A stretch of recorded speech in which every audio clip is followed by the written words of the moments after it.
Bonjour, c'est Aïssa Maïga. On est sur Road to Cinéma et on embarque pour le Festival de Cannes.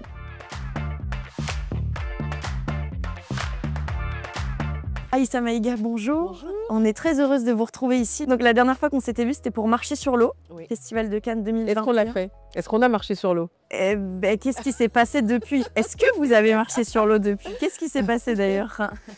Entre 2021 et aujourd'hui? Beaucoup de choses. Ouais, beaucoup de choses. En tout cas, on va parler aujourd'hui de Promis le ciel. Oui. Vous jouez le rôle de Marie, une pasteure ivoirienne exilée à Tunis. Qu'est-ce qui vous a touché dans ce rôle? Qu'est-ce qui vous a donné envie de dire oui?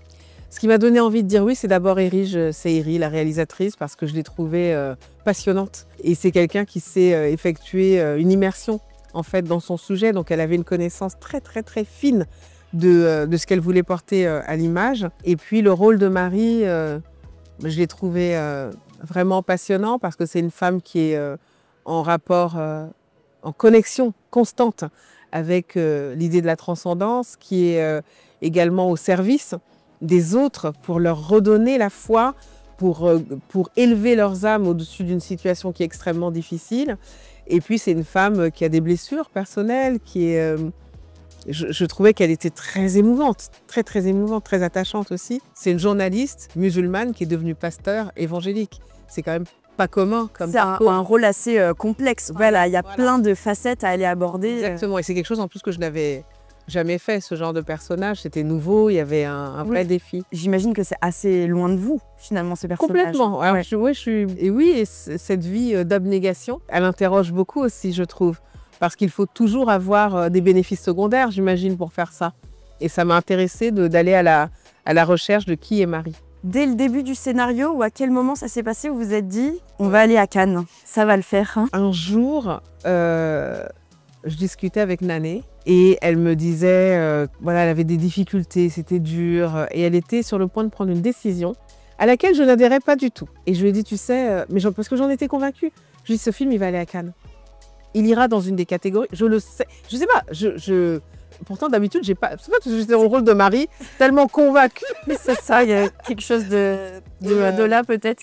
Et mon agent m'a dit, tu sais, tu m'as appelé un jour et tu m'as dit, il se passe quelque chose, le film va aller à Cannes. Ça, je m'en souviens pas. Mais j'étais persuadée parce que je voyais le regard d'Erige. Il y avait un propos, Je voyais le propos, je voyais aussi les chemins qu'elle trouvait pour raconter l'histoire. Je me dis, c'est pas possible que moi je vois ça et que d'autres ne le voient pas. Et quand elle me l'a annoncé, mais j'ai... Oh là là là là. En plus, elle était dans un lieu où elle ne pouvait pas le dire. Elle venait de recevoir un mail. Elle me dit, Aïssa, t'es la première personne que j'appelle pour te le dire. Moi, j'ai été inquiète. Et elle me dit, non, mais c'est une bonne nouvelle. Le film est sélectionné. On va à Cannes. Un certain regard. J'ai tellement hurlé. Oh mon Dieu.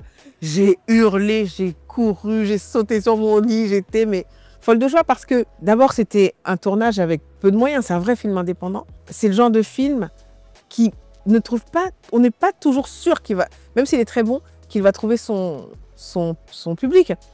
Et donc je me disais, en étant à Cannes, c'est une telle plateforme, c'est un tel carrefour, il y a de la presse du monde entier, que ça donne la possibilité d'y croire que le film va rencontrer son public. Vous parlez de Cannes avec tellement de passion, on y va. C'est quoi votre rapport personnel avec ce festival? En fait, c'est un festival dans lequel je suis venue la première fois. Je crois que c'était quand je jouais dans le film de Michael Haneke, Code inconnu, avec Juliette Binoche dans le rôle principal. Et ensuite, je suis revenue quelques temps après avec le film Bamako, qui était Un certain regard d'ailleurs, dans lequel je jouais le rôle d'une chanteuse.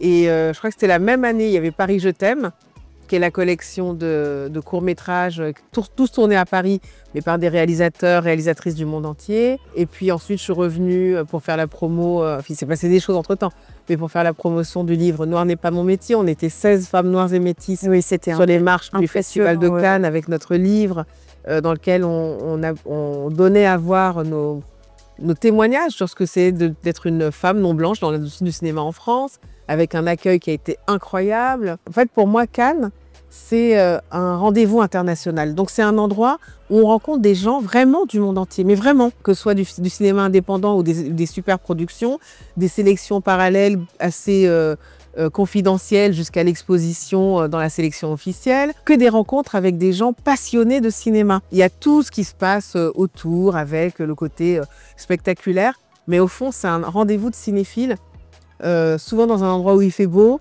au bord de la mer, et ça dure 10 jours, donc il peut se passer beaucoup de choses.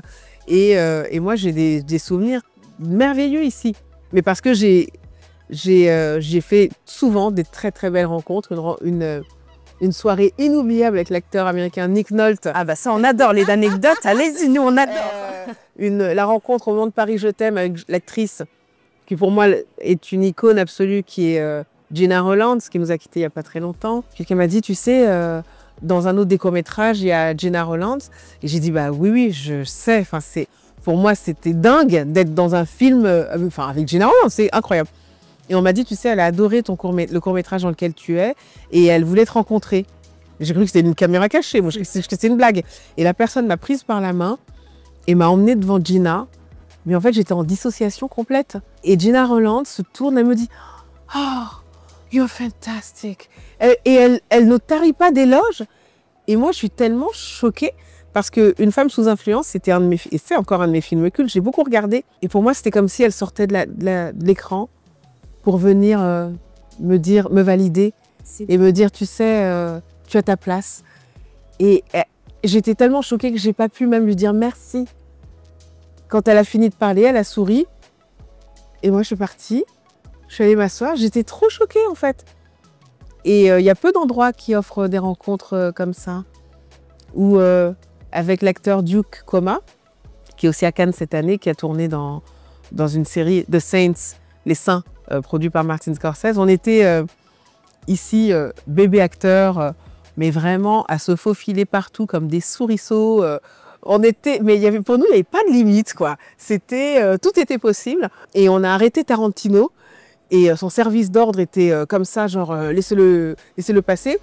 Et il a vu 2 troublions comme ça, mais avec une énergie, on était complètement, on était au taquet. Et il nous a écoutés. On lui a dit, nous on adore votre cinéma, il faut que vous fassiez un film et que dans ce film, il y a des acteurs noirs. Et qu'est-ce qu'il vous a répondu? Et il a dit, oh, that's a good idea. Après ça, il a fait Inglourious Basterds. Exact. Avec Jackie Ido. C'était à ce timing. Qui joue l'idole d'un tirailleur. Bah, c'était après. Et nous, avec Duke, on s'est dit, mais give me 5. Enfin bon, c'est des trucs un peu improbables. Puis surtout mes copines. J'ai des souvenirs avec les copines où je suis invitée pour tel événement, ma pote ou mes potes viennent, on se serre dans la chambre. Et c'est vraiment des moments hyper à la fois girly et de pêche, et puis des moments aussi très, très intimes qui sont en dehors de nos vies habituelles. Voilà, moi j'ai plein de souvenirs dans ce festival. Je trouve qu'il est en train d'évoluer parce que la société bouge autour. Et en fait, il a été challengé, ce festival. Il faut qu'il continue à l'être parce qu'on ne peut pas se reposer sur nos lauriers. Il faut continuer à... On est en mouvement, on évolue. Ouais. Merci beaucoup pour cette entrevue.